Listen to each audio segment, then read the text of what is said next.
नमस्ते। इस नए विश्लेषण में आपका स्वागत है। आज हम बात करने वाले हैं निशी, चंद्रपुर का खौफ। खैर, हम सब ने भूतों की कई कहानियां सुनी हैं, लेकिन ये रहस्य कुछ अलग है। दिन के उजाले में ये जगह जितनी शांत नजर आती है, रात के अंधेरे में उतनी खौफनाक हो जाती है। पश्चिम बंगाल के एक छोटे से गांव चंद्रपुर की ये लोक कथा पीढ़ियों से दहशत का कारण बनी हुई है। तो बिना किसी देरी के चलिए सीधे इस कहानी में गोता लगाते हैं। इस पूरे खौफ का आधार एक बहुत ही सख्त नियम है। आधी रात के बाद अगर अंधेरे से कोई जानी पहचानी आवाज पुकारे तो कभी जवाब मत देना।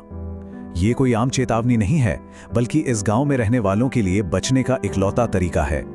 एक छोटी सी गलती और खेल हमेशा के लिए खत्म। चंद्रपुर की कहानी। तो चलिए सबसे पहले समझते हैं कि ये सब आखिर हो कहाँ रहा है।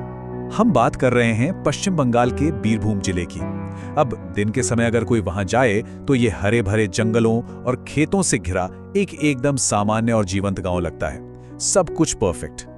लेकिन जैसे ही सूरज ढलता है, तस्वीर बिल्कुल बदल जाती है। अचानक से अजीब सा सन्नाटा छा जाता है, दरवाजे जल्दी जल्दी बंद हो जाते हैं और सड़कें पूरी तरह से वीरान। मतलब लोग अपनी मर्जी से हर रात खुद को एक तरह के लॉकडाउन में डाल लेते हैं।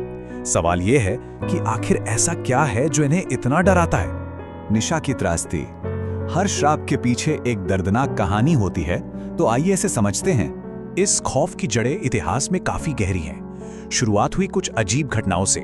गांव में अचानक जानवर मरने लगे, बच्चे बीमार पड़ने लगे, और जैसा कि अक्सर होता है, डरे हुए लोगों को एक बलि का बकरा चाहिए था। उन्होंने बिना किसी सबूत के निशा नाम की एक बिल्कुल शांत स्वभाव वाली लड़की पर काले जादू का आरोप लगा दिया। अंधविश्वास और घबराहट इस कदर फैली कि गुस्से में अंधे गांव वालों ने निशा को एक पुराने बरगद के पेड़ के पास जिंदा जला दिया, और कोई भी उसकी मदद के लिए आगे नहीं आया। आग की लपटों के बीच दर्द से चीखते हुए उस निर्दोष लड़की ने अपने आखिरी शब्द कहे, मैं वापस आऊंगी। बस यही वो 3 शब्द थे जिन्होंने इस गांव का इतिहास हमेशा के लिए बदल दिया। ये सिर्फ एक मौत नहीं थी, ये एक खौफनाक बदले की शुरुआत थी। और यहीं से जन्म होता है उस इकाई का जिसे स्थानीय लोग निशी कहते हैं। ये कोई आम भूत नहीं है, ये एक ऐसी प्रतिशोधी आत्मा है जो हमारे दिमाग से खेलती है। ये आधी रात के बाद किसी अपने की आवाज की नकल करती है, शायद आपकी माँ की, किसी दोस्त की, या किसी ऐसे की जिसे हम बहुत प्यार करते हैं। इसका मकसद शिकार को अंधेरे में बुलाना, जहां से कोई वापस नहीं आता। इसका खौफ इसलिए इतना ज्यादा है क्योंकि ये हमारे अपनों के प्रति हमारे प्यार को ही हमारे खिलाफ एक हथियार की तरह इस्तेमाल करती है। गोस्ट हंटर्स का आगमन। अब इस कहानी को थोड़ा आधुनिक समय में लाते हैं। समय बीतता गया, लेकिन ये कहानी गांव से बाहर भी फैलने लगी। कलकत्ता से 3 लोग इस खतरे को चुनौती देने पहुंचे। राहुल, जो एक पैरानॉर्मल यूट्यूबर है, और उसके 2 दोस्त सुमित और अयान। उनका प्लान एकदम सीधा था, उसी पुराने भूताहा बरगद के पेड़ के पास जाना और कुछ अलौकिक फुटेज रिकॉर्ड करना।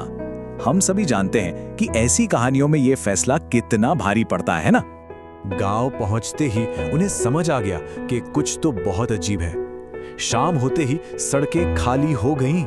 एक स्थानीय चाय की दुकान पर एक बूढ़ी औरत ने उन्हें एक बहुत ही साफ और डरावनी चेतावनी दी, रात में अगर कोई तुम्हारा नाम लेकर बुलाए तो पीछे मत देखना। ये कोई सुनी सुनाई बात नहीं थी, ये उन लोगों का असली डर था। आधी रात का खौफ।